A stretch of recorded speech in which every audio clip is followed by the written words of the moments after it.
morning, students. Till now, in all video lectures, we discussed about the semiconductors. Today, we are moving into the semiconductor devices or electronic devices. It is diodes. So, diode is nothing but a PN junction. It is a combination of P-type and N-type materials.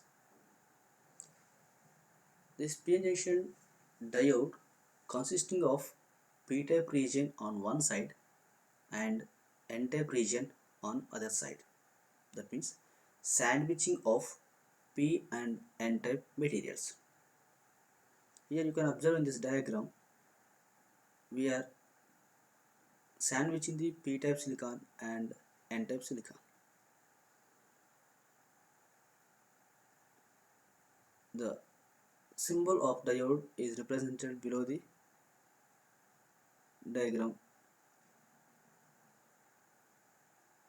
The connection from the P type silicon is anode, connection from the N type silicon is cathode. Here the P type semiconductor and connection or wire is connected by using the metal, and similarly N-type silicon to the cathode wire is connected by using the metal. These contacts are called ohmic contacts. So here we are sandwiching the two semiconducting materials. One is P-type, other one is N-type. This one is called P-N junction. So a plane which separates the P-type and N-type region is called junction. So in this diagram, second diagram, you can observe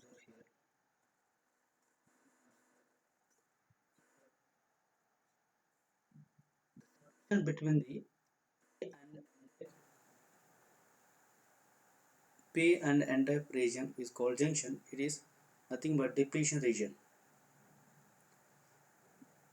Basically, the PN junctions can be fabricated in two ways, in two methods, that are alloy junction and diffusion junction.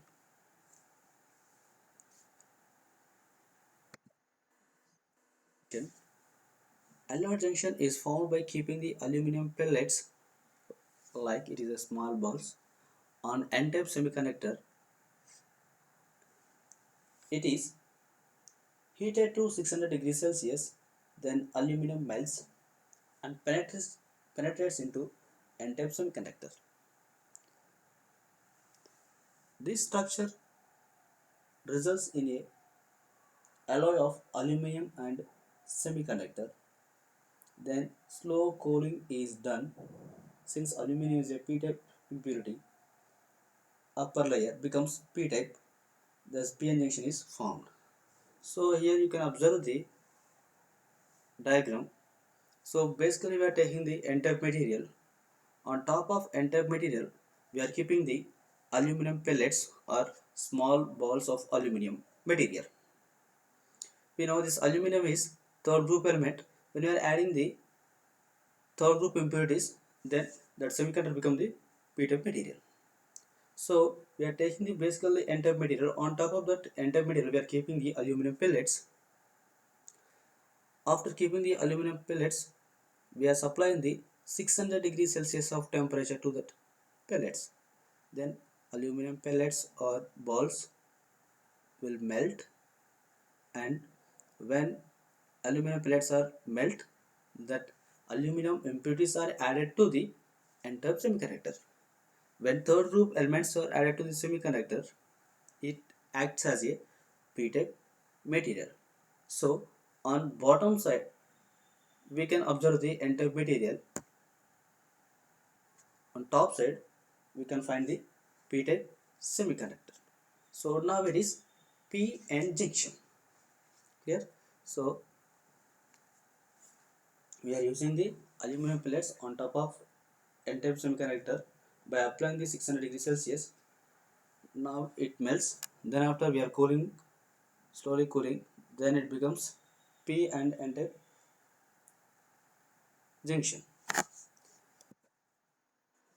junction, doping concentration remains Na throughout P region, and Nd, that means donor concentration, throughout the N region. It is also called abrupt p-n junction or step graded p-n junction. So when we are having the p-type and n-type semiconductors, so in p-type we can find the majority of the charge carriers are holes and acceptor concentration. These acceptors are negatively charged ions. In n-type material, we can observe the majority of the charge carriers are electrons and donor concentration. These donor concentrations, those are donors are holes. So due to the concentration gradient, holes diffuse from p-type to n-type material, and free electrons diffuse from n-type material to p-type. So here in p-type material, we can observe the majority of the charge carriers are holes, and in n-type material, majority of the charge carriers are electrons. So the concentration of holes are more in the p-type compared to the n-type. So at one side, that means side 1 or in p region, we can observe the more number of holes. In side 2, that means n region 2 or n region, we can observe the lower number of holes. So we can observe the one side is more number of holes, other side is less number of holes. So we can observe the concentration gradient. When concentration gradient is present, then diffusion process can present. So holes are present, more holes are present at the p side, less holes are present in the n side. So that the holes present in the p side are diffused into the n type material. Clear? Similarly, in n region or n type material, we can observe the majority of the charge carriers are electrons or free electrons, and in p region we can observe the very low quantity of free electrons. So here also we can observe the electrons concentration gradient. So that majority of the electrons present in the n region will diffuse into the p region. So majority of the charge carriers will diffuse from one region to another region. Clear? When carriers are diffusing, holes and free electrons present near the junction will recombine with each other. So when their electrons are diffusing into the p region and holes are diffusing into the n region, at junction point, these some of the electrons and holes will recombine and recombine with each other, and they will disappear. That means they are neutral. Due to this, a region empty of holes and electrons will appear on either sides of the junction. So at junction point, holes and electrons will recombine and they will disappear. So at the region point, we can found empty of electrons and holes. So it is called depletion region. A region where we cannot find any free electrons and holes is called depletion region. It is also called space charge region or transition region. Clear? This depletion region is of mobile charges. That means electrons or holes are called mobile charges. Why? Because they can move freely. Electrons and holes can move freely. So we are calling these charges are mobile charges. So this depletion region is empty of mobile charges. That means in depletion region we cannot find any free electrons and holes, but it consists of immobile charges in the form of negative acceptor ions and positive donor ions. So in the middle depletion region, we cannot find any free electrons and holes, but we can find immobile charges that are ions. That may be acceptor ion or positive ion. These ions will not move, so these ions we are calling immobile charges.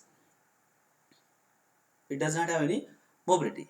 So due to this immobile positive and negative charge, an electric field develops inside the depletion region. So in depletion region, we can find only immobile charges, that are acceptor and donor ions. So due to this acceptor and donor ions in the depletion region, we can find, or we can observe the electric field inside the depletion region. Why? Because electric field will produced by the any positive charge that will be ended at the any negative charge. So electric field we can observe in the depletion region. This electric field is directed from the N side to P side. This electric field is directed from the N side to P side. Why? Because that N side we can observe the donor ions or donor charges.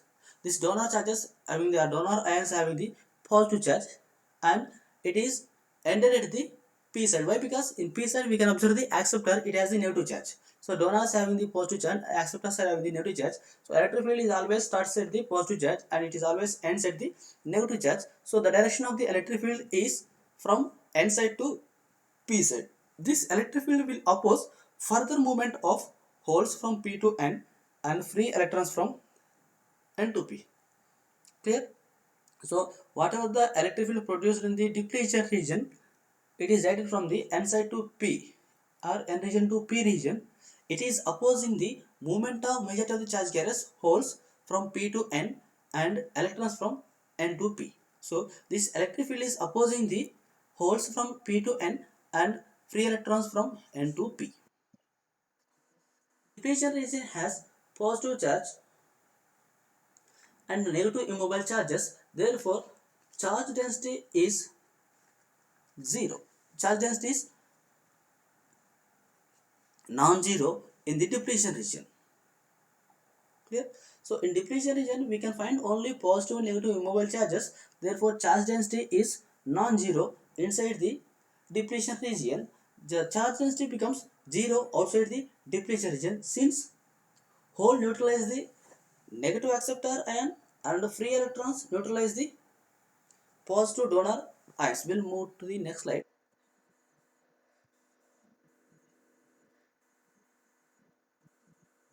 In this region, we can find immobile charges, acceptors and donors.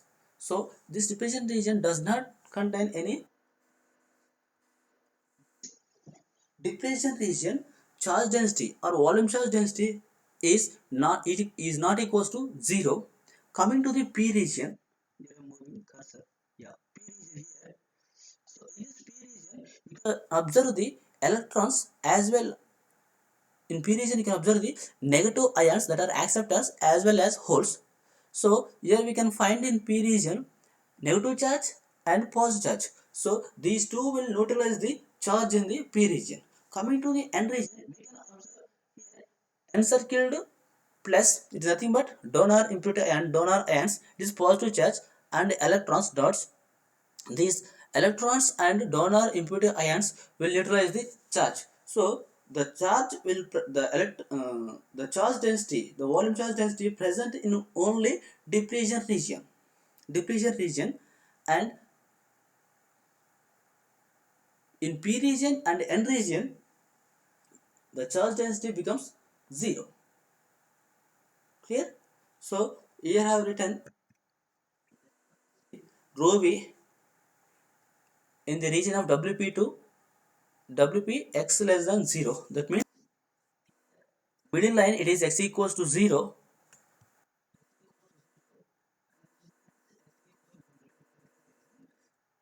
P region. So the charge density in the WP, that means WP2 x equals to 0 region with negative charge, so it is equals to minus E into Na. So volume charge density is nothing but total number of charges present in the volume. So it is equals to minus E. Why? Because WP2, the range WP2 x equals to 0 range, we can observe only acceptors. So the acceptor charge is, the concentration of acceptor is Na, and its charge is equals to negative E. Why? Because it is negative charge, minus E. We have written minus E. And coming to the 0 to WN region, we have written plus E and D. Why? Because 0 to WN region, we can observe only donor ions. The donor ions having the positive E, positive charge plus E, and the concentration of donor ions is ND. So, other than the depletion region, that means out of the depletion region, in P region and N region, the total charge density equals to 0. So, we have written 0 otherwise. So, in this, we can observe depletion region. So depletion region contains only immobile charges, acceptors and donors. So here I have represented this volume charge density diagram. So from WP to 0 we have written acceptor concentration, and 0 to WN we have written donor concentration. So this is graph between the volume charge density versus x-axis. And now we have written the electric field versus x-axis. Yes, so in this electric field, so here it is, electric field is starting from the positive charge to negative charge. So electric field direction is coming from the N side to P side, N region to P region. Why? Because electric field is always starts as the positive charges. The positive charge is nothing but here it is donor ions. So we have represented the electric field graph, and similarly we represented the potential, because when the charge present in the P region and N region, so we can observe the potential difference between the here at x equals to 0, charge density rho v changes abruptly from minus ENA to plus END.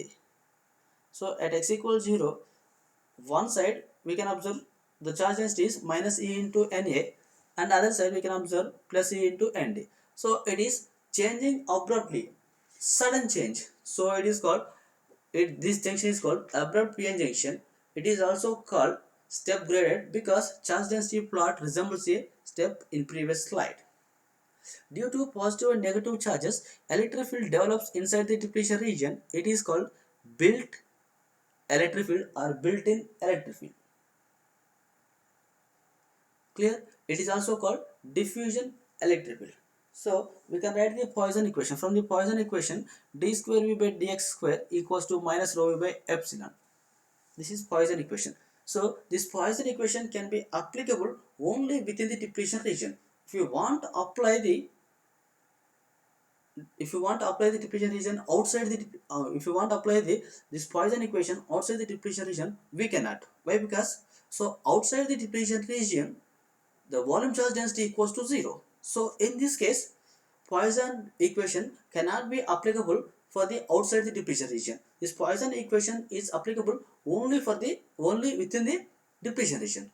So if you want to apply Poisson equation outside the depletion region, can we? No. Why? Because the volume charge density equals to 0. So when volume charge density equals to 0, we can apply the Laplace equation. It is d square v by dx square equals to 0.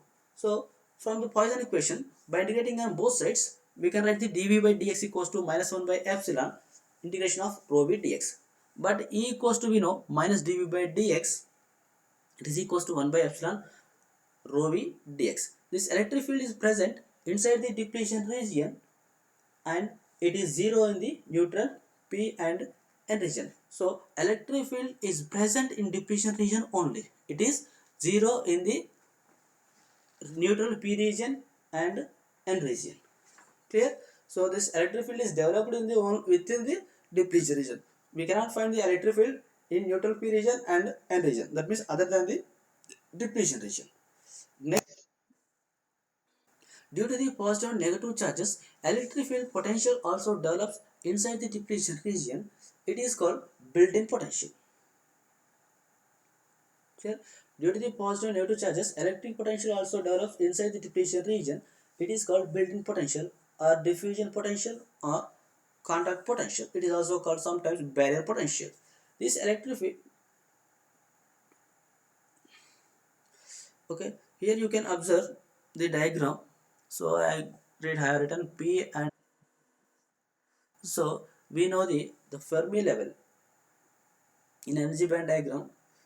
We know in p-type semiconductor the Fermi level of p-type semiconductor is very closer to the valency band.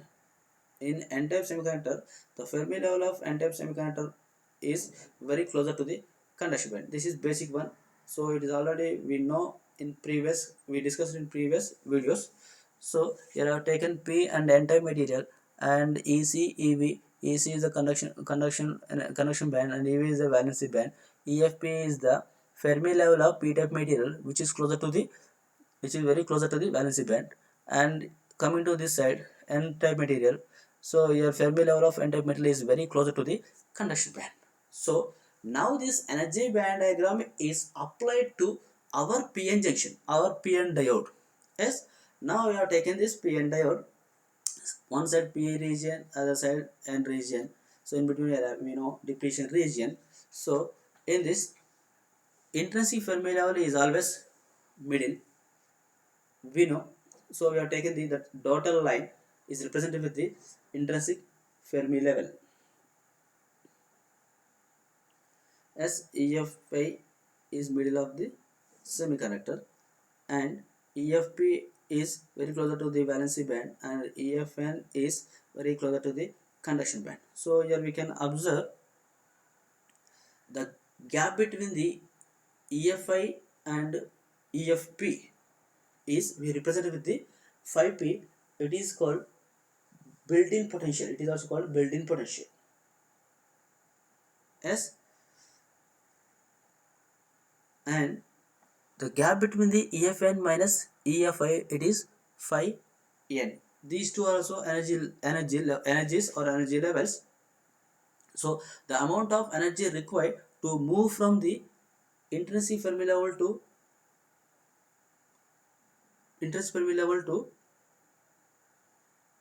p-type Fermi level. Yes, here also the amount of energy required from intrinsic Fermi level to n-type Fermi level. So EFI minus EFP is represented with the 5P. This is one of the potential in P region, and EFN minus EFI, that means n-type Fermi level minus intrinsic Fermi level, is represented with the phi n. It is also potential S. So the amount of energy required to move from intrinsic Fermi level in Fermi level to n Fermi level S. In open circuit condition, that means when we are not supplying any external voltage, just it is in ideal. Yes, that means it is open circuited. Otherwise you can say it is equilibrium condition. Yes, so when PN junction is in equilibrium condition or open circuit condition, Fermi level will be uniform throughout PN junction. So EFN equals to EFP. So from energy band diagram, total built-in potential can be calculated by adding the EFP minus EV potential plus EFI minus EFN minus EFI. So in previous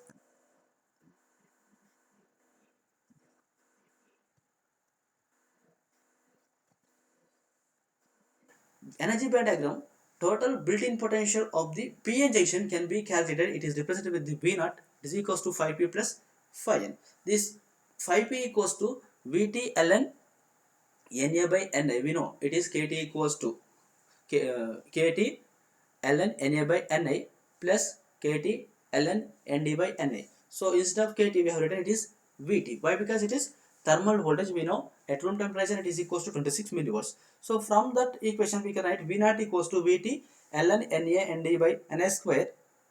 In abrupt PN junction, depletion region lies from x equals to minus Wp to x equals to Wn. The total depletion region width, W equals to Wn minus of minus Wp is equals to Wn plus Wp. So total depletion region width can be calculated. W equals to under root of 2 epsilon V naught by E into 1 by Na plus 1 by Nd. So here you need to remember these two equations. The total built-in potential is equals to V naught equals to Vt ln Na and d by Ni square, and W equals to depletion region width, W equals to under root of 2 epsilon V naught by E 1 by Na plus 1 by Nd. So when you are observing the built-in potential equation, V naught equals to Vt ln Na and d by Ni square, that impurity concentration is, the impurity concentration of p-type n-type material is directly proportional to the built-in potential. When Na and D increases, the built-in potential will be increases. Coming to the intrinsic concentration, it is inversely proportional, Ni square. Clear? And coming to the depletion region with W is inversely proportional to the impurity concentration 1 by Na and 1 by Nd. And similarly, this depletion region width W is directly proportional to the V naught built-in potential. When built-in potential increases, depletion region width also. Clear? How temperature affects on barrier potential? Clear? So, effect of temperature on barrier potential. The physical distance from one side to other side of the depletion region is called width of the depletion region. We know it is practically, the depletion width is about 0.5 to 1 micron or 1 micrometer. As temperature increases, the width of the depletion region decreases. When temperature increases, the width of the depletion region decreases. Thus, temperature increases, the barrier potential decreases. The barrier potential decreases by approximately 2.5 millivolt per degree Celsius rise in temperature. So, when 1 degree Celsius of the temperature rise, then 2.5 millivolt of barrier potential increases. So, you need to remember this one. So, these type of questions may ask in competitive exams.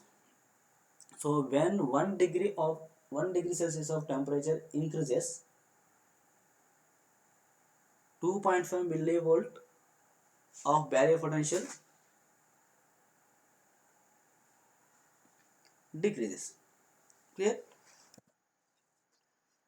If doping concentration Na and D increased, then barrier potential V naught also increases. We know it is directly proportional. In previous one we discussed. If temperature increased, then V naught decreases. Yes.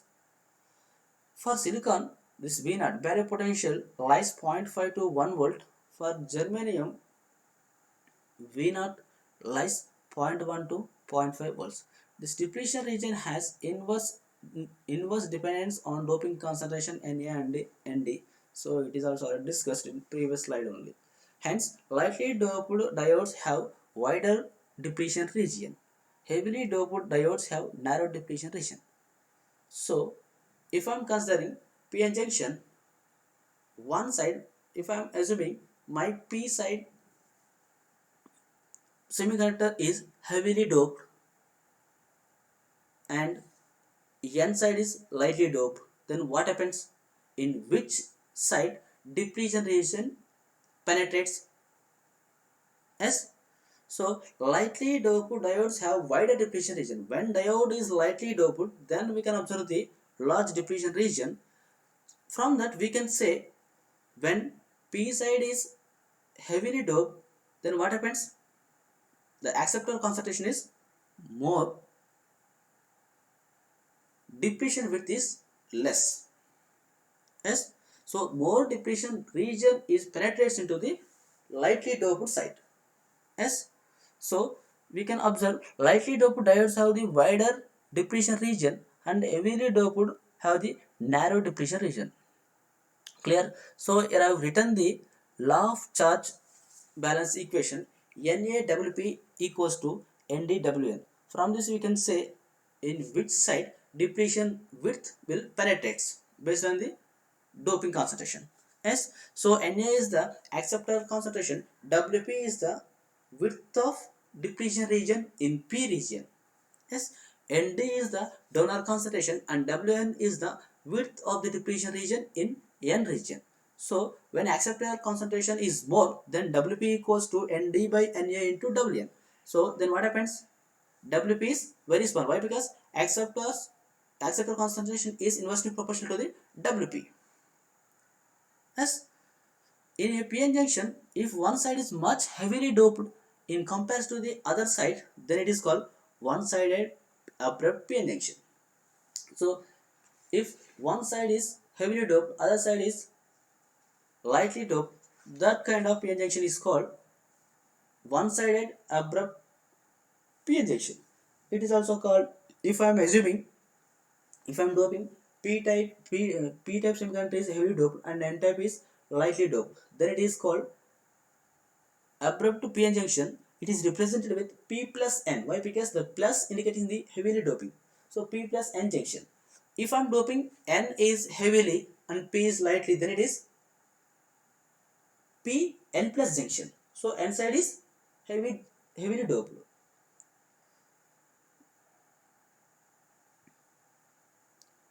Here, diffused junction, diffused p-n junction. So in first slide only we said that p-n junction can be fabricated in two ways. One is alloyed p-n junction, other one is diffused p-n junction. So in alloyed p-n junction, we made the diode by keeping the aluminum pellets on n-type semiconductor by supplying the 600 degrees Celsius of temperature. So on top of the n-type semiconductor becomes the p-type, because we are adding the aluminum. It is nothing but third group element, third group impurity. Yes, so we made the p-n junction. So now we are discussing about the diffused p-n junction. It is fabricated in integrated circuits. These kind of diffuse p-n junctions are fabricated in integrated circuits. We know ICs. To fabricate diffused p-n junction, a lightly doped p-type silicon wafer is used as substrate. N-type epitaxial layer is grown over the p-type substrate by using chemical vapor deposition process (CVD). The silicon dioxide layer is formed on N-type epitaxial region through oxidation process. A part of silicon dioxide layer is removed by using the photolithography and etching process. Then trivalent impurity. So boron is diffused into N-type region through impurity diffusion process. This results in a p-type region. Such p-n junction is called diffused p-n junction. So doping concentrations are non-uniform in the diffused p-n junction. So here you can observe the diagram. Basically, we'll take one p-type substrate. It is p-type silicon wafer. Basically, the substrate is nothing but base, or you can like it is a pillar. You can call it as a pillar simply. So we are taking initially one lightly doped p-type semiconductor material silicon wafer. It is used as a substrate. After taking the one p-type substrate by using the chemical vapor deposition process, the CVD is one of the method to make the epitaxial layer on top of this substrate. So by using this chemical vapor deposition, we are forming the epitaxial layer, N-type epitaxial layer on top of this substrate. After forming the epitaxial layer, N-type epitaxial layer on substrate, the silicon dioxide layer is formed on epitaxial region through the oxidation process. So we are taking the p-type substrate. On top we made the N-type epitaxial layer by using the chemical vapor deposition. After forming the N-type epitaxial layer, we are applying the oxidation process. So when you are applying the oxidation process, this silicon and oxide, again oxidation is again in two types: wet oxidation and dry oxidation. This is different. You will discuss in your next subjects. So by using the oxidation process, that means by applying the oxygen on that silicon, so it forms the silicon dioxide. This silicon dioxide layer is a insulation material. So this insulation layer is formed on top of this n-type epitaxial layer. Yes, after that some part of the silicon dioxide layer, SiO2 layer is removed by using the photolithography and etching process. This photolithography and etching process to remove the silicon dioxide layer. To remove the silicon dioxide layer, we will use this photolithography and etching process. So in this photolithography and etching process, we will apply the UV rays on the silicon dioxide layer. So where we are applying the UV rays on silicon dioxide layer, that particular region will be removed the silicon dioxide. So here you can observe this part of this video. You can observe this part remove the silicon dioxide by applying the photolithography and etching process. Then trivalent impurity. So generally in trivalent we'll use the boron. So that why? Because it is in the form of gas. This trivalent impurity boron is diffused into this N region. So again it is similar to your allied method. So in allied method we are heating the aluminum pellets, but here we are using the diffusion process.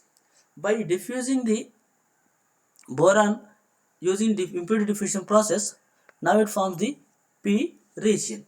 So in this we can observe base is pure substrate. On the base we can observe the entire epitaxial layer. On base we can observe the epitaxial layer, entire epitaxial layer. After that, some part of P region is formed through the impurity diffusion process. So now this is PN junction. So this is PN junction. Yeah, yeah. This is P and N junction. So this P substrate is just is a pillar. Clear? So these doping concentrations are non-uniform in the PN junction. Why? Because so you can observe in the diagram, this N region is more, that means the concentration, doping concentration is more compared to the P region. So this P and N is acting as P injection. This is called diffuse P injection. Why? Because we are diffusing the P region into the N region by using impurity diffusion process. So it is called diffusion P injection. So in this diffusion P injection process, the diode is non-uniformly diffused. Yes, yeah, thank you. So this diffusion process, you may observe the different types, different steps. These different steps will study in your very large scale integrated circuits VLSI subjects. I think you have last chapter also fabrication steps of ICs. So these kind of diffusion PN junctions is generally fabricated in the integrated circuits. So here you can observe different steps. So in this you can learn new steps as epitaxial layer forming and chemical vapor deposition, and here it is photolithography, etching, impurity diffusion process. These steps we will discuss deeply in next subject. Thank you.